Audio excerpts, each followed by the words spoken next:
This is the Snodgrass podcast, and I have Mika Self on the podcast with me today from American Homebuyer out of Houston, Texas. Mika is one of the most intentional guys that I know. He's been doing it in the real estate business for many, many years now, and he has a culture that just inspires me. They have a kingdom culture in their business, and he really dives into that and how over the years he has cultivated this amazing culture with his business. He talks about what he's learned, some of the mistakes that he's done with his culture as well. And he also talks about how this brand new thing that they just started doing in 2022, don't want to ruin it, but it has gotten his team all in, and it's very impactful. It's very, very special. I'm going to let Mika Self unravel that. I want you guys to go over to our YouTube channel at Iron Deep and make sure you guys subscribe and also leave a comment in the comment section. I love to look at our Iron Deep channel, see the comments, and respond to those comments. We have this particular podcast on the YouTube channel. We also have videos that come out every month. These are very special, very intentional videos that hopefully will move you guys in some certain way. I've done videos on the poison of pride. I've done videos on family and how a lot of career and marketplace men will sacrifice their family for their careers and what that does to them. I've done a lot of really cool videos, so check that out on our YouTube channel. Also on irondeep.com, we're starting this community. It's called Iron Deep, and we're hosting transformational leadership events. We had one called the Men's Awakening in the Rocky Mountains. We have a Guatemala mission trip coming up in January, so we're taking families, businessmen with families on the mission trip to Guatemala. We're helping out an orphanage down there. We're going to have a lot of other types of couple soulmate types of retreats, leadership in the wild. That's going to be interesting. And just a lot of really cool transformational type of leadership events. And this is the community that we're building. So check it out at irondeep.com and make sure you guys apply. Even if you're not interested in going on a retreat or some sort of event right now, make sure you apply. I would love to reach out to you and have a conversation. So here now is, without further ado, Mr. Mika Self. What's going on? I got the guest on today's podcast, Mr. Mika Self himself. What's up, Brett? Has somebody ever said that, Mika? No, never. I've never heard Mika Self that. himself. Keep going there. I've never heard those. There we go. Good. Yeah. Well, try having the name Snodgrass, and you're gonna get lit up in elementary school and middle school. So. I had a guy one time. He had this name like Oliver or something like that. Crazy. He said, my neighborhood, the only way to get from my house to the street corner without bloody nose was to leave the house that way. Kids are cruel. Yeah, they are. Kids can be really cruel. Well, thanks so much for being on the podcast today, man. It's been a pleasure. I know we've been friends for, it's probably been 5-6 years now. Same mastermind group, CG in the house. So any CG listeners out there, Collective Genius. Yeah. That's how I met Mika. And I just tell you, man, you're probably one of the most intentional people that I know, and you've really inspired me with my business and family, and you've given me some great ideas. Just went to a JH Ranch camp this last summer, recommended by Mika himself. Right. Yep, been there with my son when he was 14, went there with my daughter when she was 16. Yeah. Think back, yeah. So if you guys have a teen child, I would highly, highly recommend JH Ranch Camp. It's in Northern California, in the kind of on a mountain, and probably one of the most best weeks I've ever had with my teen. It's amazing. Would you recommend that too, Mika? Absolutely. Actually, both of my kids have wanted to go back and do the next. Actually, Nathan did go back and do what they call track 2. I'm sorry, not track 2. What's the one between? It's called, it's for teens, and it's a leadership type of camp. Actually go out, they're gone for almost 2 weeks, and he did that. My daughter wanted to do it last year, this past summer, but her schedule wouldn't allow it. But they've both been really, they love it. There's a ton of people in Houston that have gone to JH Ranch and big supporters of it, and just love what they're doing, and that's an amazing time.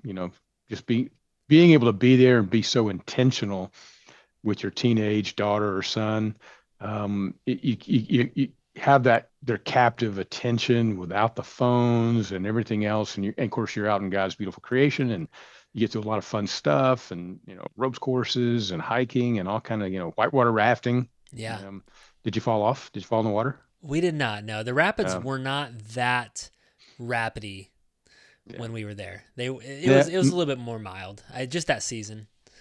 Well, with my daughter, we're starting in the boat, and literally, he said, lock in, and I feel like I'm locked in, and we hit like a little tiny bump, and I just go, boom, and then we had been in the water for 5 minutes. I'm like, all right, well, I broke the ice, so That's awesome.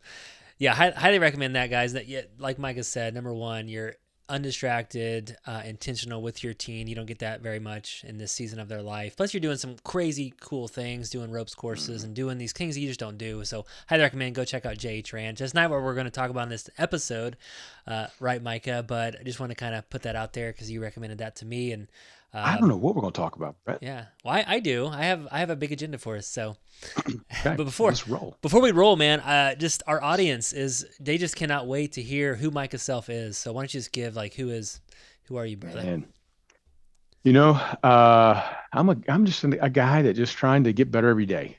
I'm a husband. Been married for 26 years to my beautiful wife Nicole. Um, Coming up on our anniversary here, and actually, by the way, we'll talk about this, but as an anniversary gift, she's letting me go to spend time with you guys. Really? And the day of my anniversary is the day I get home. Wow. So that was a sacrifice for her. Yeah. Just trying to trying to be a better husband. I've got two kids, amazing kids. Nathan, he's 20. He's in his second year of college. He walked on to play basketball. And my daughter, Jessica, beautiful young lady, growing up way too fast. She's a senior in high school, and she's a little gymnast.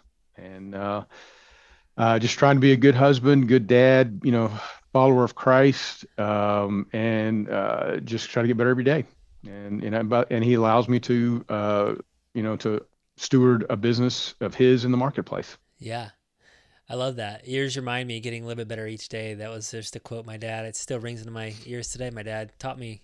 He said, Brett, you're either going to get better or worse today. What are you going to do? You're not going to say the same, better or worse. He was typically That's talking it. about the game of basketball, but you can relate Well, that to anything else well, too. coaching sports translate into leading in life, right? Yeah.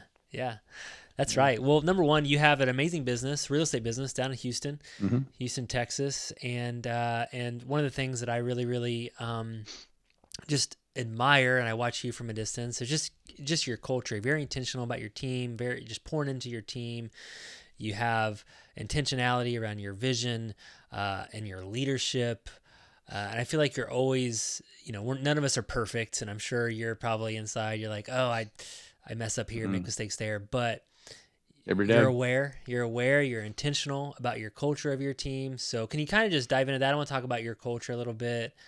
Um, what has that meant to you, and how has maybe just over the last couple of years, what are some things that you've done to really try to cultivate that amazing, strong culture in your business? Well, Brett, it wasn't always that way because, when I started the business, I've been doing this business for a long time, a lot longer than sometimes I want to think about. And, as a Christian, I've been a Christian since I've had the business, and I wanted to be a good Christian and also want to have a business. Mm, And putting those two things together was not really clear. And, yeah, I want to do things right. I don't want to lie, cheat, and steal. I want to have integrity. I want to treat people fair and all of that. But then, sometimes we just kind of, compartmentalize as we go through our day. And so over time, it just evolved to, really, how can I make God known in the marketplace? mm, He's given me this business. It's not mine. Every good thing given is from above, right? And he's given me this. So how can I use this as a platform to really honor him? And as it doesn't mean I've got to go preach every time I go, talk to a home seller, or every time I talk to a vendor or a supplier or employee. It just means that how, it starts with that question. How can I make, how can I be a good steward? How can I be, best honor him in the workplace? Mm. And, in 2013, I actually connected with a group called C12. I'm gonna give a shout out to C12. It's a CEO roundtable groups worldwide, and there's local boards in each city, and basically it's business owners from all different aspects that get together, and we basically, collaborate with a curriculum on how we can do what I was trying to accomplish. Mm. And that's really given me, a lot of mentors, younger men, older men, not just men, women as well, but it is mostly men. And um, so we meet together once a month. We've been doing that since 2013. Mm. Um, and so, realizing that the business, is a gift. How can I steward God's resources?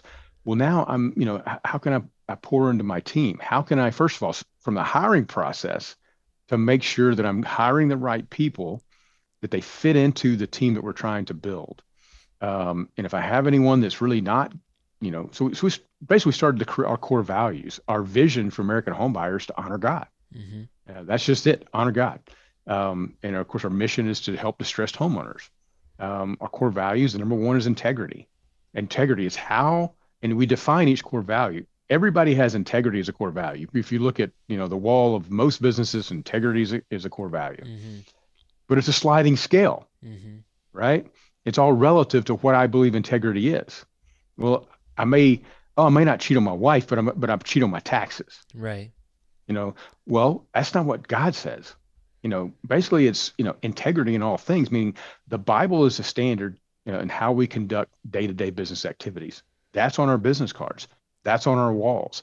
That's on our hiring, our all of our material when we're hiring someone, our job postings, everything is there. All of our core values that points all back to how we do our work and how it's defined. And so refining those things over time, refining the hiring process, refining how we coach and lift people up. And it's still evolving. It's still not perfect. I feel like we're trying to get better every day, better every week. I'll tell you a story. Recently, I had an employee that made a bad mistake, and the world would say you need to fire this person. Mm. I mean, if I had consulted with, 100 different business owners and said, what should I do? Everyone would have said fire.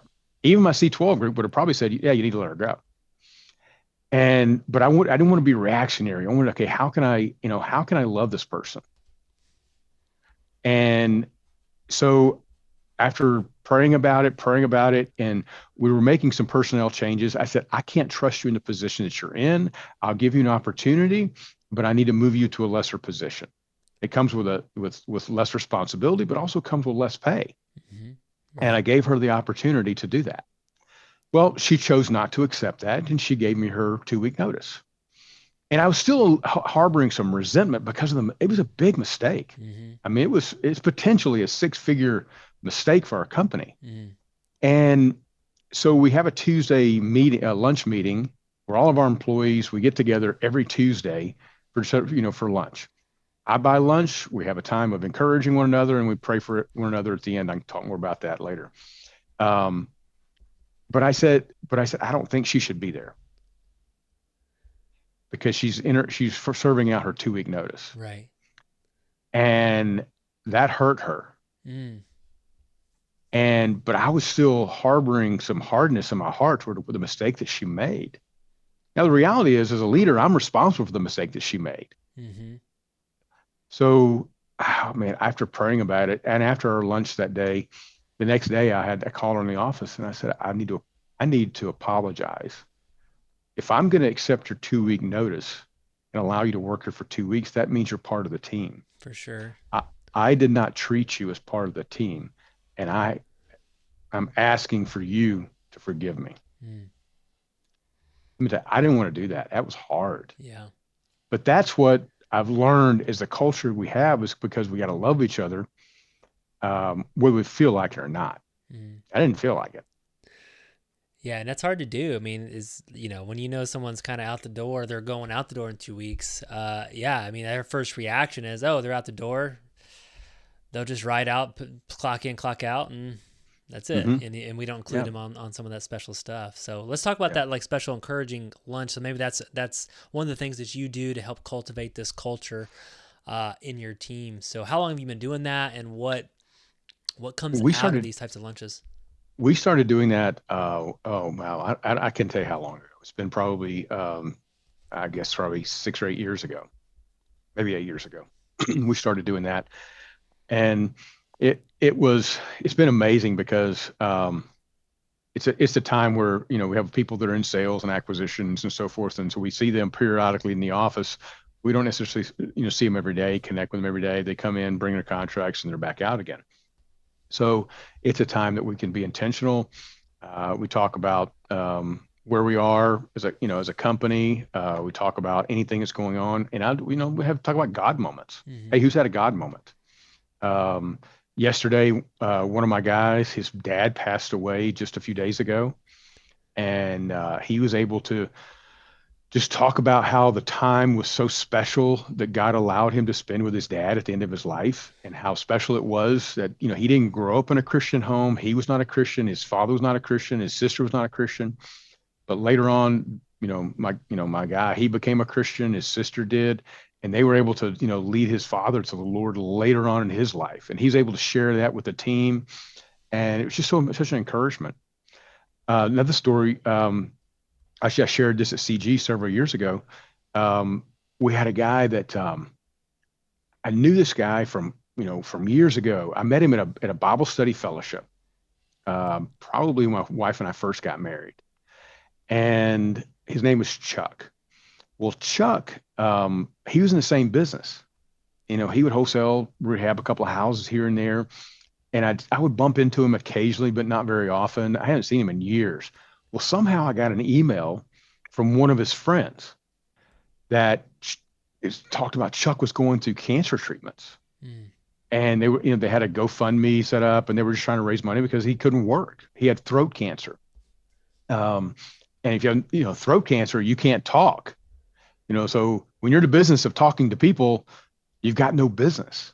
So um, I just, we started praying for Chuck on our, that's one of the things that we do on Tuesdays is at the end of our meeting, we've got a journal, just a little spiral bound notebook that we keep in the conference room that one person will grab it and then go around the room. Hey, who's got some prayer requests? We'll jot them down.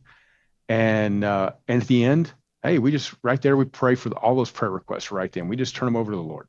Mm. Well, Chuck, I just put him to the team and say, hey, there's this guy I know. His name is Chuck. Going through, just pray for him. So we started praying for him, and then I just felt led one day to go see him. So I went to see him, checked on him. We talked for a bit. He had been going through he was on the back end of his treatments, but he was eating out of a feeding tube because his throat was so closed up. He couldn't even talk. I mean, he couldn't even eat. He could talk. It was a raspy voice. He couldn't even swallow. He couldn't even swallow liquid. He had to have a feeding tube. So, and he had to eat, he's constantly refilling his feeding tube because, that's just the way it was. And he was, he had lost, a lot of weight. He was down to like 120 pounds. So I went and talked to Chuck. Anyway, we're praying for him every week. And then one Sunday morning, my wife and I are at church and I was praying, and Chuck just kept coming to my mind because had a position in the company that was open. We were actually interviewing for a position. I told my wife, I said, I don't know if I'm supposed to just pray for Chuck or hire Chuck, but Chuck keeps coming to my mind when I'm praying about this position.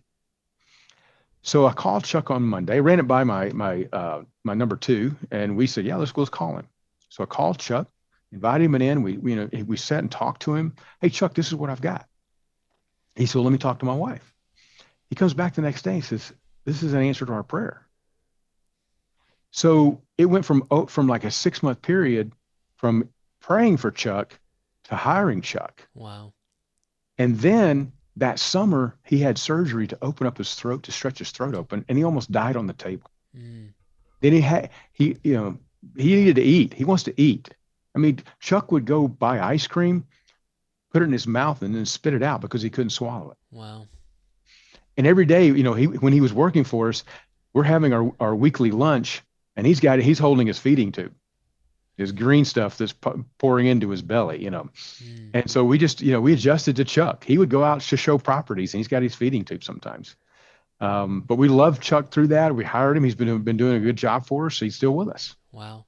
So those are the things that kind of have come Yeah. out of our weekly prayer time. Yeah. No, that's awesome. I just love that you have a culture that gives space for that. You give space for the Lord to move, and you give space to encourage people and for people to share. I mean, most companies don't have a space for that. Typically, it's about results and accountability and numbers and sales goals and all that. And we have all that. We do. We have all of that. Yeah. Yeah. And you have to have that to run a successful business. I mean, Yeah. you have to. Yeah. We can minister to people all day long. But if we don't have any profit, then we Right. have to stop ministering to people. Right. That's right. That's right. One of your passions I heard you talk about often again and again is just about giving. And I know our audience right now is typically like, if you go to church and you hear about giving, people are like, they already get kind of defensive, right? So like, I want you to kind of express your passion for giving. And what does that even mean to you? Is it, financial, or why are you so passionate about this and this stewardship of giving? Well, my wife is she's a great example, and she has been someone that just has led our family through serving others. I mean, my wife she's an amazing servant. She'll do for so many other people, and never even expect anything in return. She's just such a giver and servant for others. And so she's been a great example to me. And while I'm not as much of a doer in that respect, because I'm again running a business and so forth, but she also works as well. But for us as a company, what we started doing, we started giving in a way, giving our time. Okay, well, let's set a quarterly. We want to have at least one service project a quarter. So we started putting that as part of our KPIs, a few years ago, and we still do that. The team went down a couple of weeks ago. I was not able to go because I was sick, or getting over it. They served, food to the homeless downtown. We've done things like that. We've, done, all kind of things that we've done on a quarterly basis. One thing my wife and I, we've always been passionate about giving financially. We've always done it kind of, it's been secret, and not because we're trying to hide it, but that's just been a personal thing, is our personal giving. Mm-hmm. And the way my company is, whatever profit we make in the company, we would just give that on a personal level because everything flows through to our tax return. Right. Well, for 2022, I just felt led to change that, to allow our team to be involved. And so I proposed the idea of maybe starting a giving committee so we could give back. We could actually set metrics on how much we're going to give this year based on, the number of houses we buy. And so we set a goal, and a couple of people started coming to the committee and so forth. And someone presents something, we vote on it. We have a process of getting something approved. And yesterday, we had 10 people out of our 18 employees show up for the committee. And we just recently hired a young lady. Her name is Heather. I hope she doesn't mind me sharing this, but in the interview process, she was telling us, why do you want to work here? Because she has to drive over an hour to get here every day. And why do you want to work here? And her response was simply, I just feel like I'm supposed to be here. And she didn't get into a lot of detail, but it's not like she's not taking a sales position where she has potential to make unlimited amount of money. It's a salary position, a little bit of bonuses, where she makes it's a good salary, but it's not, to justify driving an hour and a half every day. Right. You think that she would want to make more. And so she said, I just feel like I need to be here. Well, yesterday at the end of the committee meeting, she actually presented something that she was passionate about, and we approved it to give some money to support. And she said, in the interview process, when you asked me why I wanted to work here, and I said I'm supposed to be here, this is why. Mm. Wow. And it just gets me fired up. I have, there's three things that I have a passion about. So I'm going to ask, if you could change one thing in the world, what would it be? And it's not, I couldn't name one thing. It had to be three. Eradicate pornography, Mm. eradicate human trafficking, which they're related, Mm-hmm. For sure. deeply related, and eradicate abortion. Mm. You know, and so sometimes that's all three could be related. Yeah. But those three things that my wife and I both are deeply passionate about, as well as other things as well.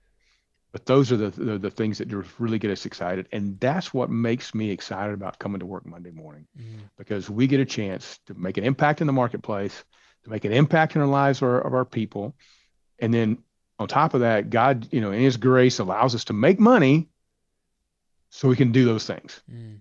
Yeah.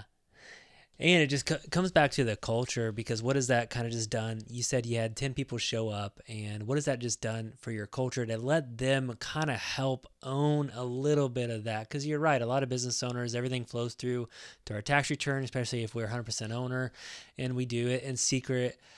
And that's just how it's done most of the Mm-hmm. time. But what has that Yeah. just kind of done for even the passion your employees, and just you're giving them a gift, I believe, Yeah. right? You're giving them that gift of giving.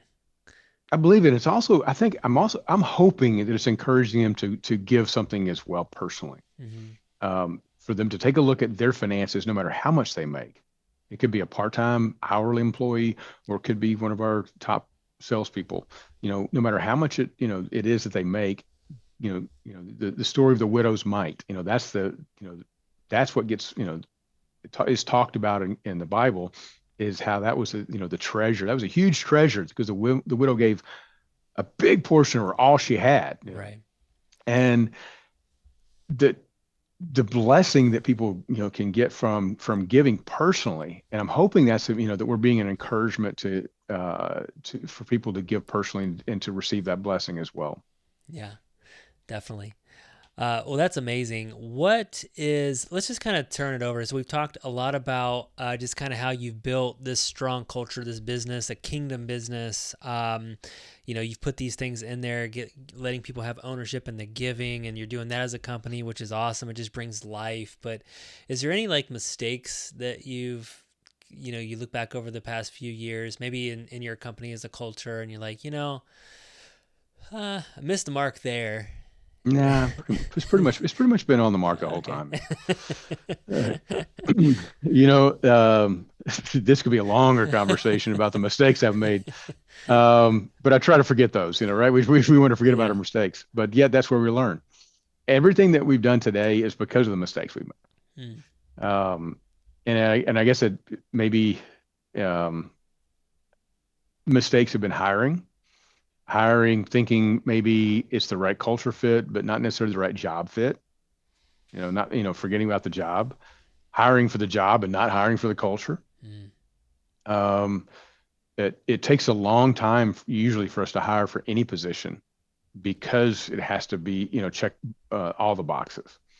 Um, and and I know that I shared in CG how long it took us to hire our most recent acquisitions, and it took us 3 months, because we could have hired fantastic salespeople, but might not they weren't a culture fit. Mm. And we Right. hired a guy that he's a great sales guy. He's number one salesman at a Cadillac dealership, and he's an incredible culture fit. He just gets fired up with what we do.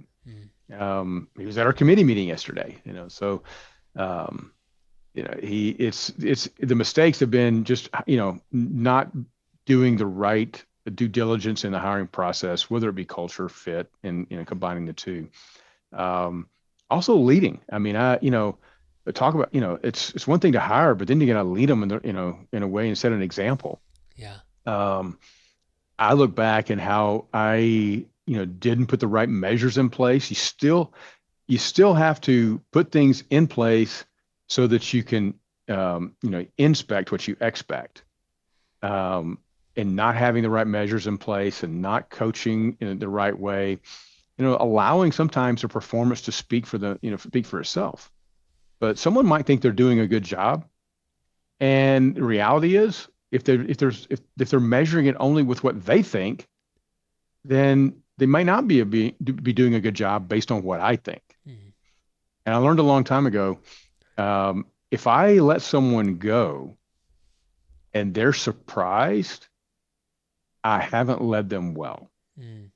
Well, And that happened, with a previous employee we had, and it was just frustrating. It's frustrating because he was never doing the job that I expected, and I thought that I was, putting the right expectations in place because I told him at the beginning, but because I didn't put the right measures in place along the way, and then when I let him go, he was shocked yeah, because he thought he was doing a good job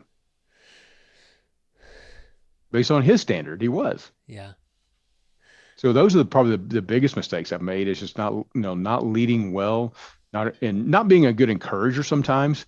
I'm the kind of person that naturally I'm not a natural encourager. It takes effort for me to be an encourager, which is interesting, but because as the boss, I'm thinking, well, I hired you to do a job, that means that I'm paying you. That's your encouragement, right? You know, every 2 weeks you get these certificates of appreciation. right, It's called a paycheck, but that's not what people need. right, People need to know, a pat on the back, handwritten card, handwritten letter, which I want to do a better job of that even today is writing these, little notes of a thank you, say them in the hallway, but it's got to be specific too. It can't be, hey, great job. right, They're like, for what? yeah, In their mind, they're thinking that they're not going to ask. right. So I'm still learning. I'm a slow learner. But seventh grade was the longest 6 years of my life. Well, people want to feel valuable. They want to feel valued, and sometimes Hmm. the paycheck doesn't. Some people they feel valued if they make a lot of money, but other people like to receive it in different ways. And I think we all could do a better job at encouraging people. I think you're a good encourager, Micah. I feel encouraged when I talk to you sometimes. Your hair Um, looks good, Brett, by the way. Thank you. But no, thanks for sharing just your mistakes. That's how we learn. And yeah, thank you so much for just kind of opening up about that. Let's just kind of end with this last question, because one of the things that I've learned a lot from you, whether you know it or not, is you have this culture of your business, and that's awesome, and I love that. But you also have this family, and I know that we're in a small group together, and it's not perfect. And I hear some of the things, right? No family's perfect, but again, you try to be intentional, I believe, with that, especially with the kids in this season of your kid's life. It's hard, and it's just this transitioning season, right? So obviously you have to balance that and go home and be intentional with your culture in the house too. Hmm. And you've taught me just to kind of getting them out in that undistracted environment. But can you talk to us about that a little bit and maybe do some encouraging with someone who feels that their house is just it's just out of sync or something. So I don't know what the question is, but can you talk to us about how you've been able to instill the culture also into your home? Well, that's probably the bigger challenge than the work, because sometimes there's nothing left Right. when when we get home. When I get home, there's do I have anything left for everybody else? Yeah. And my wife is actually, in the past, she would point out that we would be trying to treat her like an employee. Um, you know, Walk in and I would point out the things that were wrong. Mm. Um, but no one can really load and unload a dishwasher the way I can, by the Mm. way. And so if you're doing it wrong, right? Um, and so I guess the first thing is make sure you have enough left and sit in the car until you can decompress and say, okay, I'm not leading a company, I'm leading my family. And how can I serve my family? How can I serve my wife? And I'm saying this because being very bad at it. How can I serve my kids? How can I be an encouragement to my kids? Find the things that they're doing right and don't dwell on the things that they're doing wrong. Now, mistakes or disobedience, disrespect, those things need to be corrected. And also don't be surprised when they mess up. It's like, oh man, I've been a great father. I've taught you these things, and yet you're doing these. You're messing up still. Mm-hmm. Well, that's because we're human, and also because kids, their brains aren't fully developed, so they're going to mess up. They're going to make bad choices. I make bad choices every day, and God doesn't run down from heaven and berate me with uh, until I can correct it or whatever. He didn't say, "Yes, I told you and told you again." God doesn't treat me that way. Mm. So he doesn't lead me to treat my family, especially my kids, that way as well. Heard a great analogy is, parent like a referee. When your kids mess up, blow the whistle, throw the flag, assess the penalty, move on. Yeah. No emotion, just do it. Yeah. But love them, but do love them. No, Yeah. Yeah, I love that. I think as parents, we have such high expectations for our kids. It's like we can have all these lower expectations and talk to anybody else that's not our kids or our family. When it comes to our own family and kids, our expectations are like we expect so much. Well, plus, we go to church and everybody's got their best on, Yeah. and dressed up, Sunday best. Nobody's real. I say nobody, I'm, generically. Everyone's, wants to put on these fronts that we got it all together. I remember when my son was in middle school, and he was not a mean kid. He never was mean. He was impulsive, and so he would mess up. And then, but the way we felt was like our kid's the only one messing up. Yeah. So we felt real small. We felt like, failures as a parent. And the reality is, no, he's a good kid that he made mistakes. He was in learning from those things. Mm. That's how we all learn. Yeah, definitely. No, I love that. Well, thank you. And I love what your comment was, just making sure you have enough margin. I think as business owners, so one of the things that I used to do was I would leave the office and I would get on, I had to make a couple of calls. So I would talk on the phone all the way home, and I pulled in the driveway and I'm on the phone and my kids are Mm-hmm. running out and they're knocking on the door and I'm on the phone. I got like, hey, one more minute. And I'm just trying to squeeze it all in so I have it all done so I can walk in. But then my mind is just mush and I'm back in this conversation and I'm not there. So now I've tried to like, hey, the last 20 minutes, I'm not going to get on the phone. I'm just going to like just chill out. So that's just one thing. Yeah, and we shouldn't forget that we're supposed to lead our kids spiritually too. I mean, that's the main thing. Yeah. You want to have a relationship with them, so you have the right to lead them spiritually. Um, and that's something we forget to do. Sometimes, we think our job is to raise good kids, and that's not our job Mm. because we're not going to be kids forever. Our job is actually to raise kids to be great adults. Yeah. And so we also, it's called, as we talked about it, at JH, we're to call them up to adulthood, because that's where they're going to end up. That's where they're going to spend their life Mm-hmm. as adults. They're not going to spend their life as kids. So Yeah. we should always be pulling them up to the next level of their maturity and growth, instead of trying to, as a lot of parents do, doing things for them all the time, serving the kids, making the kids the center of the family, instead of making the family the center, and the kids are part of it. Yeah, definitely. And that's most of our season. A lot of times, we're going to have a relationship with our kids a lot longer after they turn 18 too. Mm-hmm. Um, so I've seen some parents too.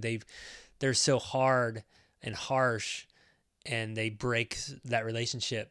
And then the kid turns 18 and they're like, well, I don't want a relationship with you. Right. And I've been That's and how I've that been goes. guilty of that with Yeah. with my kids, is being too hard and harsh in the past, and I've had to, probably haven't asked for forgiveness enough, but I've had to ask for forgiveness. I had to ask for forgiveness from my wife, and